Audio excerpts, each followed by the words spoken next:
అందరికీ శుభోదయం. ఈరోజు మన సంధ్య హై స్కూల్లో 3వ తరగతి చదువుతున్న విద్యార్థులు కొన్ని పద్యాలను వాటి భావాలను వివరిస్తారు. పద్యము సాధు సంగమమును సమానులను కూడా మంచి గుణమును గ్రహించుచుండు పుష్ప సౌరభంబు పొందదాధారము లలిత సుగుణ జాల తెలుగు బాల.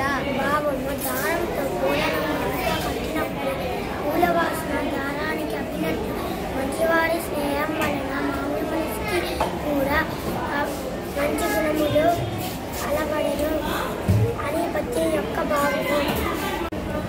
పద్యము కష్టపెట్టబోకు కన్న తల్లి మనసు నష్టపెట్టబోకు నాన్న పనులు తల్లిదండ్రులన్న దైవ సన్నిధులురా లలిత సుగుణ జాల తెలుగు బాల.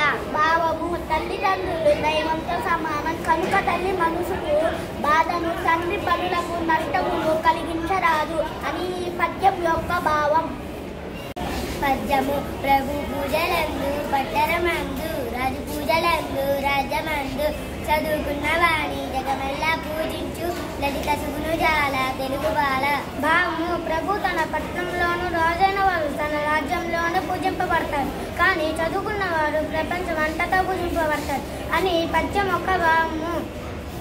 పద్యము జనుల కొరకు ధర్మశాలను కట్టించి బీది సాధనంతో ఆదరించి పేరుగన్న కర్మవీరుడే అమృత జీవి లలిత సుగుణ జాల తెలుగు బాల. భావం జనుల కొరకు ధర్మశాలలు కట్టించి పేదవారిని ఆదుకొని పేరు పొందిన వాడే చనిపోయినా కూడా అందరి మనసులలో ఎప్పటికీ బ్రతికే ఉంటాడు అని పద్యం యొక్క భావం.